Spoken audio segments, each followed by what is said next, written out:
Welcome to Industry Insiders, created and produced by the Center for Entertainment and Hospitality Management at California State University, Fullerton. During this series, we sit down with influential professionals in the entertainment and hospitality industries that are located across the world. Our goal is to learn about each professional's career and gain wisdom from their experience in the industry.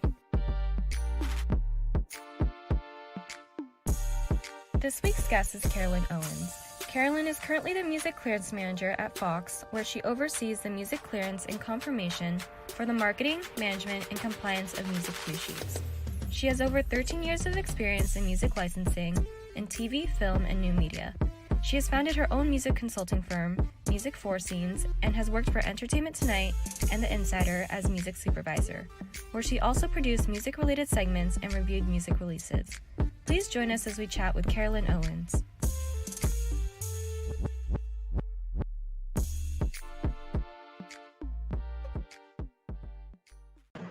We would like to welcome Carolyn Owens to the Industry Insider for EHM at Cal State Fullerton. Welcome.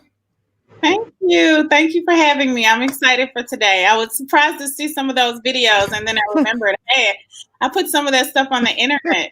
Yes, you did. But, it's a great look, great review. So we're so happy to have you here today. I want to welcome our co-host for today, Brandon. This is his first time co-hosting a segment. Brandon, welcome to the stage. Thank you. Really quick, Brandon, let's have you, why don't you introduce yourself really quickly, and then I'll let you take the lead and ask Carolyn the first question, and then we'll be off and running. Yeah, so my name is Brandon Eggleston. I'm a recent graduate from Cal State. I majored in business with the entertainment and hospitality management concentration.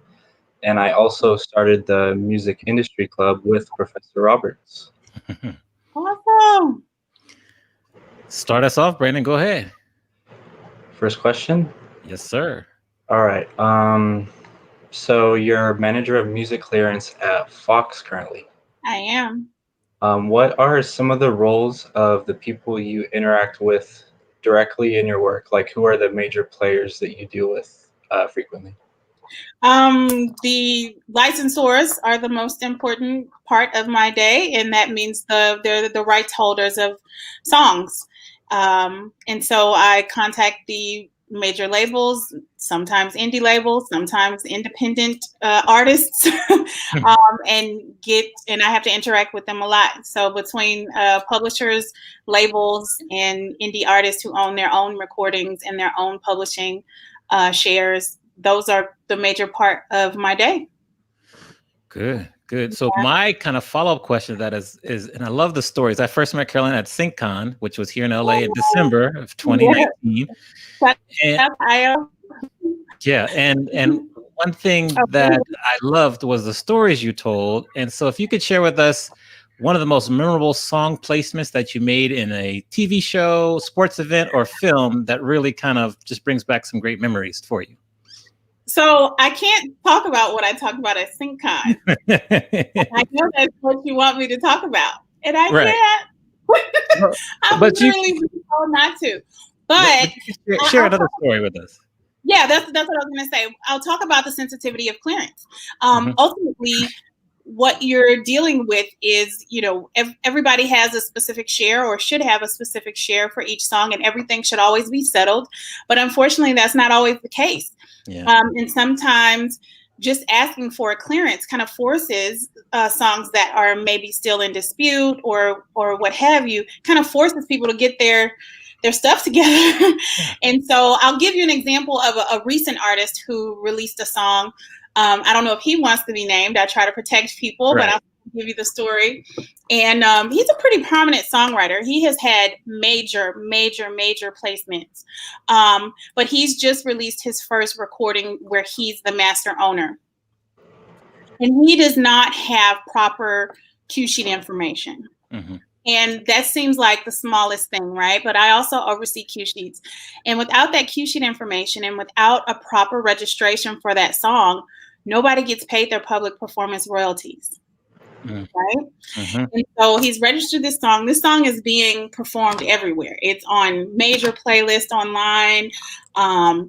It's being used on radio. I mean, it's really bubbling up. And I know that registration is wrong. And I've had to tell him multiple times. He's been asking about placement, getting the song placed. And I literally told him, I said, until you get this registration correct, I don't even want to sync the song, because it's going to mean that my cue sheet is wrong. Yeah. It's going to mean that all of these songwriters won't get their proper credit and their proper royalties. And so correct this. Yes. Yes. And, ultimately, the label generally has the label copy, kind of like the first run, if you will, of what the splits are supposed to be and who are all the entities involved. So while publishers and everyone should know their share, the label is usually the owner of the split sheet, if you will, or the one who's actually making the copyright registration, so that everything is really above board and completely correct, right? Right. And the fact that this wasn't done correctly just made me really sad. I said, this is a major artist. How could he not know this? And so that's currently the biggest news for me in syncing songs. And that is that the basics of the business are still very much important, and Right. they affect everything about this song. This song could be synced tomorrow, but because if anybody called him right now and said, hey, I want to put this song on a TV show, and they see that he doesn't have the right registration, most of us who work for bigger corporations who have a lot of legal barriers to making choices on our own, we won't want to do that. Yeah. Yeah. So we cover a lot of information in terms of sync and cue sheets and split sheets, just so people who might not have taken, excuse me, my class yet, explain to them what a cue sheet is and how it is critical to getting sync. Yeah. So a cue sheet is basically the receipts of a song use in a program. And the reason why these receipts are important is because this is how you get paid. If you've ever had a job where you had to turn in your receipts to get reimbursement for any expenses paid, you know that you're not going to see none of your money if you don't turn in those receipts, and if you don't turn those receipts in time. Yes. So the best way to say it is these are receipts, basically a rundown of all the songs that aired in a show, and each song's information, each song's publishing and composer shares are usually in this cue sheet. Sometimes the percentages are not included in the cue sheet, but the writers and their PROs and the publishing entities that are associated with each writer and their respective PROs are in that cue sheet and are attributed to each of those songs. The timing, the use, the nature of the use, in other words, the background vocal or background instrumental, or whether it was used as a theme, all of those things are on a cue sheet, and that's how you get public performance royalties. Public performance is film, TV, new media these days, YouTube and anything that you can visually see for the most part. There's an online component that's Sound Exchange, but that's more an artist thing, and that's not specifically for composers and publishers. But there's all these different ways that you get paid, and the cue sheet is basically the only thing that will get you paid. There's no other way. Yeah. Great definition. Thank you for that. I'm going to turn over to Brandon, then I have a follow-up question for you again, but we're going to go back and forth. So Brandon, you're up next with the question, and we'll keep moving. Okay, great. So you actually answered one of my questions already. I was going to ask you about what the compliance of music cue sheets meant.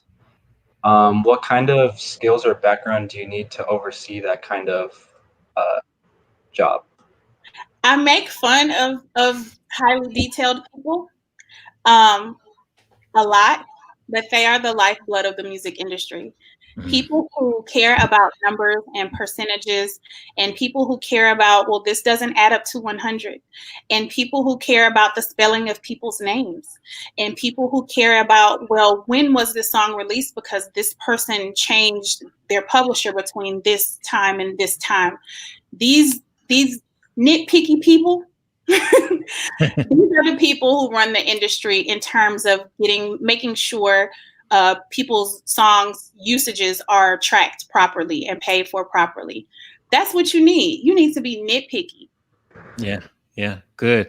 That's basic data entry stuff. Yeah. Why do you feel that even major artists have such a problem with some of the basics, as you said, in terms of just educating them on kind of the business side, getting everything proper with their cue sheets, signing up with a PRO? Why do you feel that's an issue? A lot of people put artistry before business, and it is their thought, and we've been taught as artists almost that we haven't accomplished anything until someone else wants to sign us to a record deal, or someone else wants to buy our publishing, or someone else wants to sign us to some type of a deal. When the truth is the fact that you completed something and you did it above board and you released it to the world, that's the success. People are going to try to come and make money off of what you've actually completed, but the success is in just finishing it. So then the other part, or what people should really celebrate, is when you keep track of your success. Yeah. You know what I mean? Yeah. Like I just have never understood when you buy a house, nobody sees the deed, right? They just see that you're living in a house. But to be able to show the deed to your house is kind of important.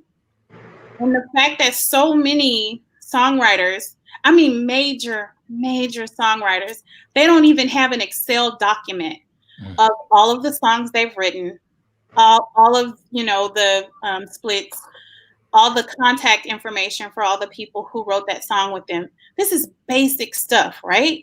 Yeah. Most songwriters don't even have that basic record keeping for themselves, even the successful ones. Yeah, that's surprising and kind of disheartening too. We have to figure out a way to educate them because it's so needed. Yeah. We have numerous students inside of our program, both EHM and then the whole university, whether it be School of Communications, College of the Arts, that are very interested in working in the music industry. Specifically, some of them are interested in following your exact same career path. What can they be doing now to prepare themselves for either when they graduate from school, or if they've just graduated, what can they be doing now to really properly position themselves to work with someone like yourself in a supervisory role? So first, I will say the music industry is very much unregulated in terms of getting experience, right? So if you were going to become a lawyer, before you could even intern at a law firm, they would want to know that you did certain things before you would even be able to walk into the law firm. This is not the case in the music industry. You can run up on anybody who's working on a film, who's working on something, and say, I want to help. And by and large, this is also a very sharing type of community. It's not as closed as it used to be. These types of panels, these types of conferences, all of that stuff, we never had that when I was much younger and trying to learn this stuff. And when they had them, you weren't even able to come. They would be private events. They were not open to the public, and they were not shared to the world like they are now. So I think that's the start, is to just get brave enough, okay, to say, I want to work with these people. I'm going to reach out and I'm going to see if they will let me help them with something. And if they say no, I'm going to say, well, who do you think will allow me to learn from? If you can't help me, who do you think could? And I'm telling you, 10 times out of 10, somebody will either say yes for you supporting something that they're working on, or they'll refer you to someone who will. So this is really a grind industry. You just have to go out there and look. Obviously, classes, what people don't tell you is the people you meet in your classes are the most important people to your career. Not the industry insiders, not all the extra people that come, but literally the people sitting next to you in class. Because one of you guys is going to become successful. And generally it's going to happen faster for someone than another. And that's when you keep in touch with your people that you were in class with, and you follow them and track them. It's so much easier to do that now, right? With Facebook and everything. So really put stock into your friendships and the people that you come alongside of in class, because those are the people you're going to be working with or be working alongside of. So, right. Great advice. Tell us about your first job in the music industry. Okay, so I always start with my internship because yes. it was crazy. So I literally was reading an email. I'm giving you the short version. I was reading an email, and at the bottom of the email, they had listed all these record label people who were going to be in attendance at this industry event.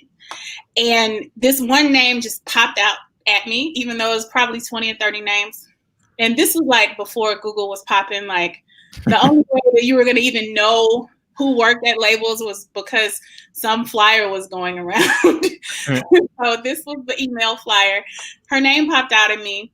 I went on this wild goose chase of trying to figure out the phone number. I know phone numbers are old school to you guys. I had to find out the phone number for this one, where this woman works. Again, back then, everything was about a gatekeeper. Nobody was ever going to pick up the phone who you were actually trying to talk to. So you generally had to talk to the front desk. And my mom used to always tell me, if you call and say, I just lost connection with so-and-so, they'll connect you. And so I did that, and they put me through to Monique. And then I said, her name is Monique Spence, and she was the urban marketing manager for Sony Music Distribution in Chicago, which was for the Midwest region. And I literally said, I need an internship. And she said, who told you I was looking for an intern? And I was like, nobody, but I need an internship. Right. And so she literally allowed me to be her intern, even though there was no job for me to apply to. And I was so broke as a college student. I literally told her, you're going to have to feed me if I'm able to drive out to the branch was about 30 miles outside of Chicago. Mm-hmm. I said, if I'm able to drive out there, I need you to give me a meal before I go back home.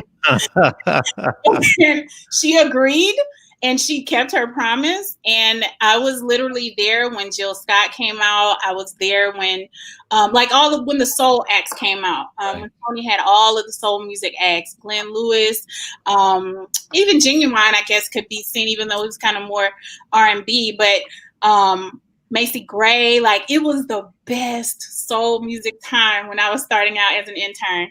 And so that was my first job, because it turned into me being the ticket coordinator for Sony Music Distribution, which meant that all the retailers and promotional people, anybody in Chicago who needed a ticket to a Sony Music artist show, had to come through me. Wow. Okay. Great job. Wow. Yeah. Very bold too. We're impressed with your boldness, so to speak. So definitely. Wow. Brandon, I'm going to let you follow up that story with a good question. So no pressure. So, part of your academic history, you studied for undergrad, physical education and business administration, right? Yes. So besides that first internship, what pointed you towards music from where you were? I always knew that's what I wanted to do, but physical education was the most flexible major. So I still took music industry classes. I took all the music business classes that I could, but I didn't major in music because they had a performance requirement. And I did not want to perform with the ensemble on campus. This is going to get me in trouble. I love Valparaiso University, but it was in Northwest Indiana, and there were not exactly any soul or jazz groups that I was terribly dying to perform in on campus. So I didn't major in music simply because it just wasn't convenient for me to be able to go back and forth to Chicago, which is where I wanted to be. Yeah. When you were coming up, how did you manage your music career with your goals of wanting to work for the industry and be a supervisor as well? How did you balance both? I initially didn't want to be a music supervisor. I wanted to be on the label side, and I wanted to A&R. Mm-hmm. And I was one of the casualties of what I call the first run of the music business retraction.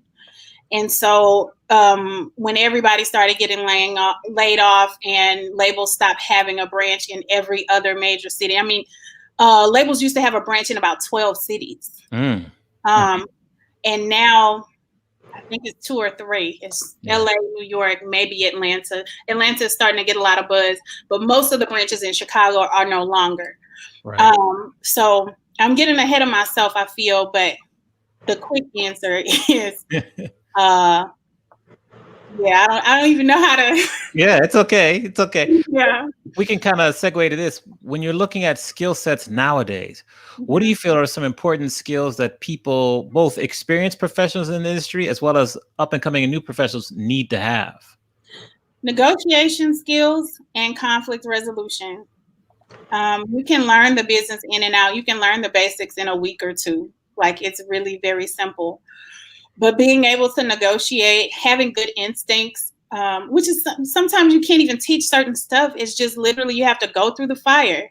I can tell a lot of stories about not really having good conflict resolution skills when I was younger and early in my career. And especially then, it was very competitive. So one marketing manager would be competing against another marketing manager in different markets, trying to make sure their numbers were at a certain level. And sometimes there would be some sabotage. Sometimes there would be an artist who was supposed to be here, but they get taken to a radio station because somebody's trying to make sure they get something extra. And I mean, that would make me fighting mad. I came up with sisters, so I feel like, hey, if you did this to my manager, we got problems. Like, and you can't do that. You can't do that. You have to continue the business first, and you have to continue to keep yourself first, because whether or not they're still fighting, because they're going to be cool next week when the numbers come out and both of them still have jobs, but then they're going to look at how I reacted to an issue that for them was just business, right? But to me, I may have made it personal. They're going to look at how I reacted to that, and I'm no longer even seen as a prospect for an executive position because I didn't control my emotions. I didn't look at things from a balanced standpoint. I didn't ask myself, do I even have anything to do with this? Right. Like, do I have anything to do with this? Is this between them? And all I need to do is wait for marching orders from my boss. I mean, it's certain things like that you have to have. You have to realize, like, this is business. This is not personal at any time. Some people may get the short end of the stick, but it's not my job to sort that out. You know what I mean? Yeah, yeah. So that's the conflict thing. Okay. My follow-up question to that would be, as an African-American female in the music industry, how have you been able to continue to ascend and get bigger and bigger positions and be so successful in a primarily, we'll say, a male-dominated industry when it gets to the executive level? Yeah. Wow. That's a heavy question. I think I just make friends, and I find people who look like me, and I make sure I support them, because we always feel like we're in the same boat. We feel like we're alone. We don't see each other anywhere. But then we start to meet each other, or then we start to see each other, on panels or other things. And you just reach out and say, hey, let's do lunch. And that allows us to create community. And once we create community, when the opportunities come and maybe one of them can't do the job because they have a bigger job or what have you, they call you and say, did you hear about this? Yeah. So that same community that may be called an old boys club or what have you, we make new girl clubs and we try to figure out a way to support each other so that when the opportunities come, there's a plethora of choices for people to choose from. I never want to be the only Black girl on a short list to be music supervisor or something like that. I'm always saying, hey, I can't do it, but here's a list. I've literally emailed people lists of all the music supervisors, Black female music supervisors, Black male music supervisors that I know. If they're specifically saying they're looking for, African-American support for a certain project. The other way is to care about the industry. Like, you have to invest in the industry, saying yes to things like this, to the panel, going to conferences, letting people intern, on a loose basis, you know what I mean? And like I said, asking people will come up to me after a panel and say, hey, I want to be your intern, or I want to help with this or that. And I say, yes, let's do it. Sometimes it works out. Sometimes it doesn't. I had a difference of opinion with one of an intern that came in. She thought it was going to be way more structured than at the time I was able to give her. And I let her know, I'm not there yet. I'm doing like 20 different projects, and I can only even get your help on these projects. But she wanted access to everything I was working on. So it's it's just a lot of juggling. Yeah, yeah.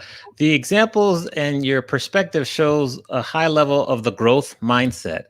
And I'm curious, how were you able to adopt that? Because that's very difficult for some people in an industry like music, which is so competitive.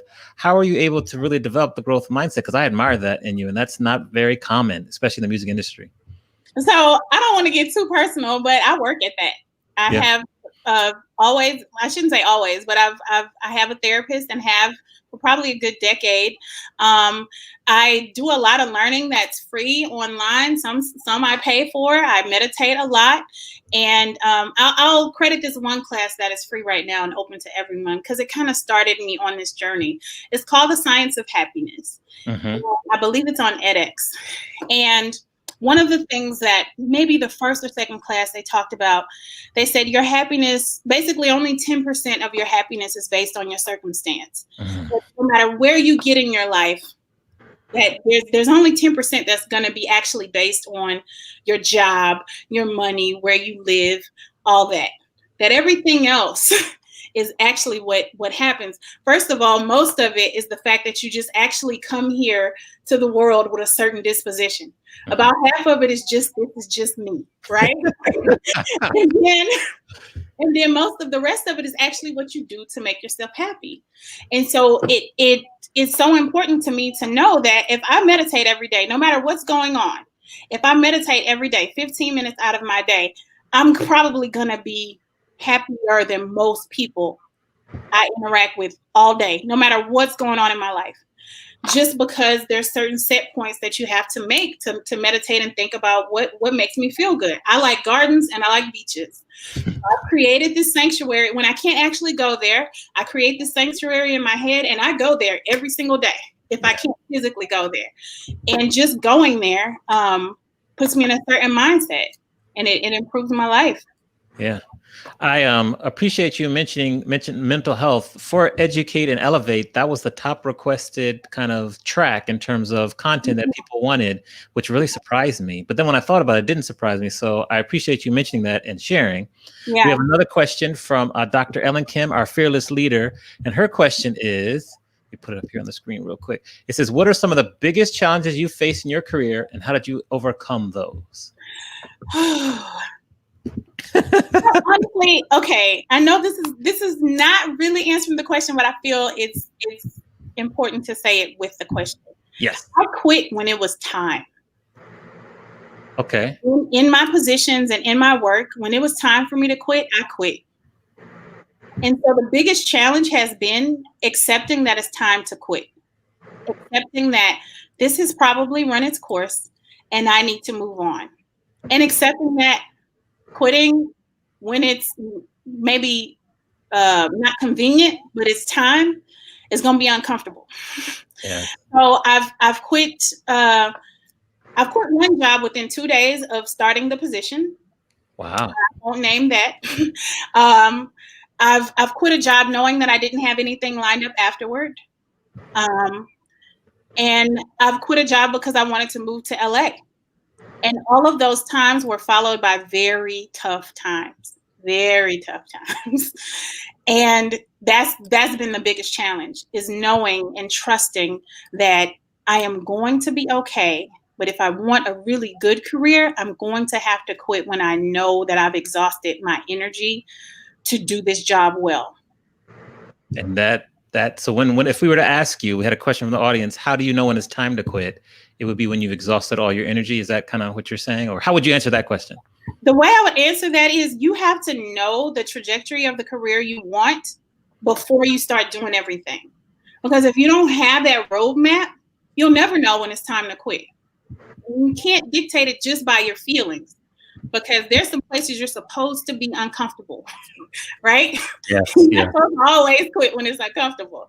And so I just had this roadmap for my career, and I knew that I wanted to be a music supervisor. I always have worked for major corporations or very well-known brands. Right. And that meant turning down maybe what looked like salary-wise would be a better opportunity, but it didn't fit my roadmap. So I had to say, I can't do that. There's been opportunities where people were amazing to me, but I knew that their company couldn't support where I was trying to go. And so I'm trying to protect all these people. Yeah, And protect, I don't want to speak down on certain brands and certain places that I worked, but that's how you have to create a roadmap for your career so that this is no longer lining up with my roadmap, so I may need to shift. I mean, you see a path, right? And you see all the stepping stones, and there's certain momentum that stop. If you stop, the momentum stops. Right. Yes. You have to learn to move on when that no longer supports the momentum you're headed towards. Okay. Yeah, I get it. Brandon, what are some of your next questions? As we're on a roll here, this is like a master class. I'm loving this. So in today's music environment, streaming royalties, artists are splitting pennies with their labels. Obviously, physical sales are plummeting. In your opinion, you think that music supervision and sync placements are going to grow even more? It's going to grow more because there's still more content, and there continues to be more visual video content growing by leaps and bounds. So as long as there's more of that, there's going to be more sync money, and there's going to be more sync to do. I don't know if y'all heard what the CEO of Spotify said recently. I'll let y'all Google it, because I don't want to talk about him either. Come up with your own ideas about what he said. But the issue will always be making sure that it's worth it for songwriters and artists to create. We're always going to need music, but are we going to get stuck having to sync old things because the money ain't right for the new people?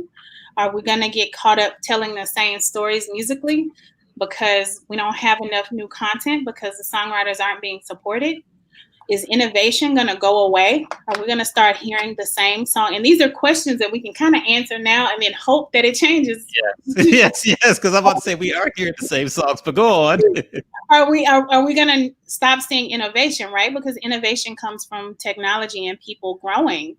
And we have this bottleneck of lack of education, a lack of support of younger people coming up in the industry, but also creatively. Everybody's doing it, but nobody has the education to do it. Or not nobody, but a number of avenues that many of us had just to be able to create music, to be able to read music, to be able to play an instrument. Like, that's so limited now. Yeah. And in my childhood, everybody played something, right? But I guess what I'm saying is the appreciation for the end product is lowering because people don't have a connection to the music anymore. It's far off now. It's not something they can relate to. And so sync is going to be around, and we're going to continue to need it to feed the content that we have. But the quality of it is what I'm most worried about. Yeah. So to kind of follow the comment on that, education is so important. That's one of the reasons why, I'm here at Fullerton, and I work with Brandon when we create the Music Industry Club, because people need to know about these resources, about these information. They need to see the typical career paths, and just education is so important. Brandon will tell you, I always have books that I recommend for people to read and everything, because it's so important for you to be educated so and that's lacking in the industry. I remember when I was applying to go to grad school at Berkeley this past spring, I talked a whole paragraph or a page about education and how it's so important. So I relate to what you're saying. Yeah. We have a follow-up question from Myra, who wants to know, you talked to us already about how does one know when it's time to quit, but she also wants to know, how do you know to trust and follow the process? And so I'll add that. It's like, how were you able to be so resilient to stick to your career plan when you were faced with so many obstacles? I really say God. There's a certain assurance that you're going to have when something is for you that you want when something is not. And I just had a certain confidence about certain things that things would be okay. I don't think it's attributed to me. Like I distinctly remember I was given a really lucrative offer for working, and I knew I was going to turn it down. And it made me sick because I was like, oh, I would get paid so much money. But I knew I would be miserable. I knew it wouldn't work with the family dynamic. I have 3 children. I knew the commute wasn't going to work. I knew that it would literally upend my life. And ultimately, I wouldn't be successful because I wouldn't be able to maintain that. And I don't think I've been resilient in a number of ways in terms of I really did have hard times after quitting when things didn't work out. But I just knew, I had a knowing that it would be okay. And I think you find your knowing if you kind of just silence everybody else, maybe not ask for too much advice when it gets hard, and just sit with yourself, block out an hour a day, not even to, like, meditation is one thing, but silence is another, right? So meditation is intentional visualizing something that you want in your life, or just visualizing yourself in a nice place, or in a comforting place. But silence is also just silent reflection, no plan, no agenda, just sitting in the uncomfortable place of the process. And you will start to get answers that way too. How were you able to get through the tough times? I just have.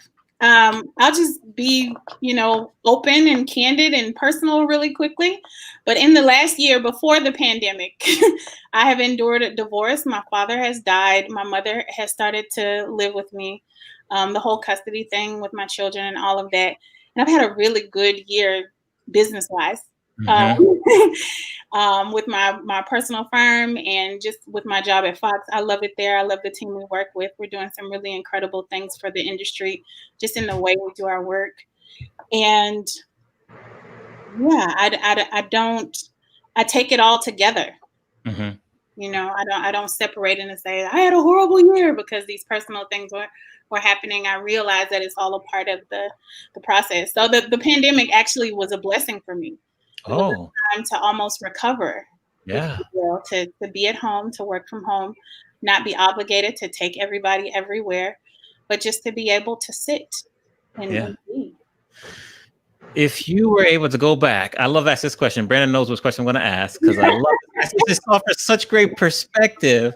If you were to go back and talk to yourself as a 21-year-old and give your younger self advice based on what you know now, what advice would you give your younger self? Both, personally, but really music industry related, everything. However you want to answer the question. Personally, I would say protect your heart. It's biblical, but your romantic relationships, especially during that time, because they do impact you so much emotionally. I mean, it's just science. At 21, you're going to be emotionally affected heavier with a mate, no matter what they do. It's just chemistry.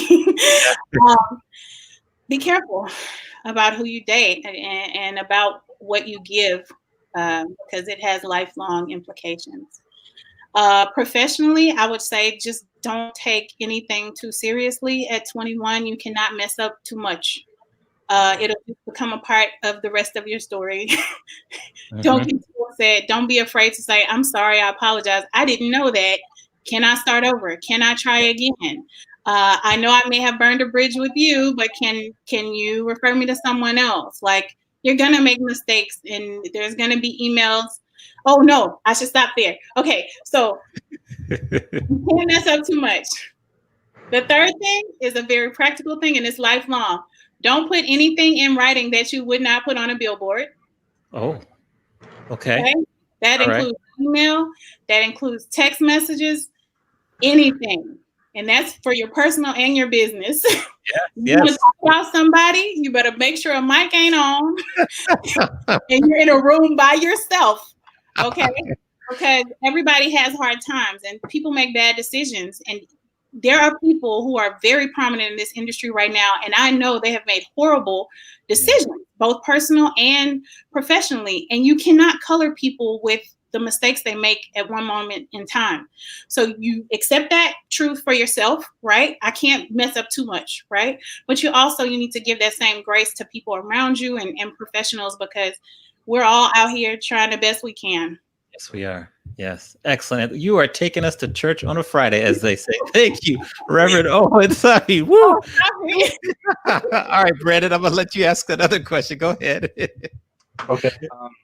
Can you recommend any books or other resources like websites, blogs, or anything if people are interested in music supervision?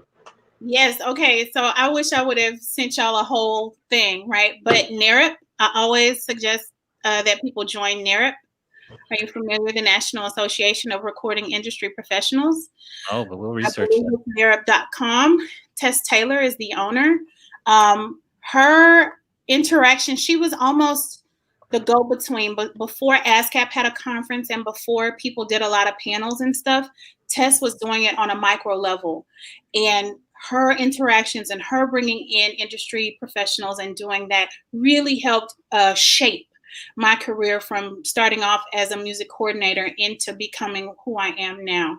And it really helped my confidence as well as a presenter, because I was able to interact a lot with panelists and see, well, this is what was missing and this is what they didn't address. And I don't like that they left right after the panel or whatever. So Derek.com, she does a lot of pitch sessions. She does a lot of networking things. I don't want to stick on that, but it's just a really good networking opportunity for people who are serious about the business. Think Tank, their blog is very good and comprehensive. And they even do little roundups about, these are what these music supervisors are doing, or these are the recent syncs. So thinktank.com, I want to say, /blog. And I believe they have a newsletter as well. Okay. And then any books that people can read? Because you're giving us some tremendous association and blog resources. So this is a reference book, and you're not going to like that it's so big, and you're not going to be able to afford the $700 that it is. But if you want to be a music supervisor to really understand the rights that you're negotiating, you should get Cone on Music Licensing. And it's KOHN on Music Licensing. I know there's not an online version of it, and I believe libraries are allowing checkouts for books if you pick them up. Law libraries generally will also, even if you're not a student, but if you are at Fullerton, you should have access to that. There's probably only one copy, so I'm probably starting something. But most music lawyers, most music supervisors have either learned about their contracts in that book, or they use it to reference any new things that they're doing. So Cone on Music Licensing. What else? I know you guys have. That's the three big resources right there. You can email me the rest if you want, but those are three great resources there. I want to read you a comment and another question. So Myra followed up with a comment. She says, "Thank you for being so open and vulnerable. So comforting to see that we can relate with successful industry professionals like yourself. How do you manage your personal dreams, goals, and career with your family life?" She says, "That's very important to me, and I want to make sure that one doesn't overpower my family life. What do you recommend?" I recommend that you just plan to not be there for your family all the time. And that's a hard truth. But if you're going to have a village, and if you're going to have good relationships, you're going to have to let go of always being the go-to person. And that also means always being the go-to person as a mom, or as a sister, or as a daughter. Sometimes you're just not going to be available. And that means you share your goals. That means you plan ahead. And that means you say, on Tuesdays, I work on my stuff. I work on no one else's stuff.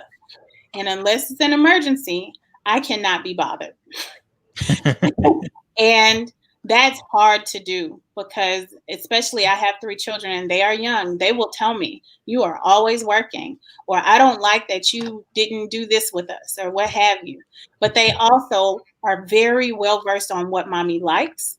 They know my favorite color. They know my favorite animal. They know where I like to travel to. And that can only come from them knowing that there's mommy and things she likes and things she does. And then there's me. And these are things I like. And these are things I do. And that's going to mean you're going to have to trust some other people to help. Got it. So we got about 5 minutes left. So I have two more questions for you, and then I'm going to let Brennan ask one final question to close us out. Okay. So our first question is that, so I'm writing my second book, and the book is about what happened to Black R&B groups on the Billboard Top 20 charts. Brandon is actually one of the researchers on the book as well. Okay. Well, I'll ask you this question. We might have to have an interview part 2 for the whole conversation, but in your opinion, because I love your musical knowledge, it goes back decades. Yeah. Why do you feel that Black R&B groups are no longer in the Billboard Top 20? After like 2002 or 3, we did the research from the 50s to now, and they've pretty much dropped off the charts. So you can give us a quick answer. We can have a part 2 for a more extended conversation, but I'm curious about that, number one. The quick answer is lack of funding. And I mean funding for marketing and promotions, lack of touring, and lack of a plan. Okay. That's the quick answer. We're gonna follow up on that one. I'll wait about that. My next question is, I don't like it, but I was working for a label then, and I saw it, and I said, Yeah. Okay, we're gonna talk. Oh, I'm so glad I asked that. What advice would you give to students who are entering the music industry now in terms of like networking and really finding their way and their place in the industry that might seem daunting and overcrowded? It's something that they tell small businesses: find your niche, know what you want to work on. Like my pinnacle, like my dream project would be like a big gospel movie, that incorporates or somehow bridges the gap between evangelicals, the Black church, and life in America. Right? This is it's gonna happen. Somebody's gonna do it, and I want to be the music supervisor for it. All right. So know what you really want to work on, because that's going to help you make decisions. Every time somebody comes up to you and tells you what their story is about, you're going to know, that don't jive with what I want to work on. And you have to do that from the beginning, because otherwise you'll lose your way and you'll accept anything, and then you'll kind of be aimlessly working. And nobody wants to be working and have no purpose attached to it. All right. Thank you. Brandon, I'm going to turn over to you. And I think I have one final question I'm going to sneak in as well. So go ahead, Brandon. All right. This kind of ties together a lot of things we talked about. So I kind of had a light bulb moment the other day about LinkedIn and how like there's just hundreds of students applying for like CBS, Spotify, all the big company names. Would you recommend your approach that you took to your first internship, where you're actually reaching out like as a human instead of just clicking apply? Talk to whoever will talk to you from that company and try to establish something that way? I think times have changed drastically, and people are literally annoyed by phone calls. And they will say, why did this person call me without any prior notice? Right? Yeah. And so the culture has changed. So now, because there's 50 million ways for you to ask me if I can talk to you, I'm mad that you actually called me with no notice. If you would have found me on LinkedIn and messaged me and said, hey, can I get 10 minutes of your time? Then you gave me an opportunity to at least connect with you. Or even if you leave a message on a Facebook comment on one of my, Instagram something, or a DM or something saying, hey, I really want to talk to you. I'm available at this time. Can you talk to me? Then you've given me the opportunity to try to make that time for you. But when you do it like I did it, not now. So I think that the best thing to do is to use LinkedIn to figure out people's trajectories, that are similar, right? If you find all the companies they work for, whatever, you're like, I would like that to be me. If that was my career, I would love to put plaster my picture on this person's profile. Find them and just search them out and try to figure out how to have a conversation so you can figure out how to do what they're doing. But I think doing it guerrilla style doesn't work anymore. Great answer, though. Final question for me. As a DJ, I've been a DJ for like 13 years now. Okay. I want to be a music supervisor. I want to follow the path of like Shaheed Muhammad from Tribe Called Quest and be a DJ. Adrian Young. What can I do? What can I do to break into that industry? Find some directors and producers with great funding and figure it out with them. They'll probably have a music lawyer or an actual clearance person who can help take your ideas to actual legally correct licensing. Right. But that there's no other way to do it. Once you're further along in it, there's no other way to do it than to just try to get in where you can fit in. There are a lot of short films out there that won't have a music supervisor if nobody approaches them. It'll just be the directors trying to figure it out. You find those people and try to help them. Yeah, excellent advice. So, Carolyn, just thank you very much for spending some time with us. I know you're busy. Your advice has been tremendous. Like I said earlier on, this is a master class, not only in music supervision, but just kind of navigating life in the music industry, which is very complicated. So we really thank you for your time. Thank you for spending time with us on Educate and Elevate as well. And when everything clears up, we definitely want to have you on campus since you're here in LA. We'll talk about that. But just thank you very much. Brandon, great job with your questions and the co-hosting. Good job, Brandon. And we'll just let you leave us with any last minute words. Then we'll go to our final commercial and we'll be done. I don't know. Stay home, wear your mask. Don't go to the beach because you have to use the same bathroom as hundreds of people. This has nothing to do with the music industry. I just want y'all not to get COVID. Yeah, we need a little reminder too, so that's good.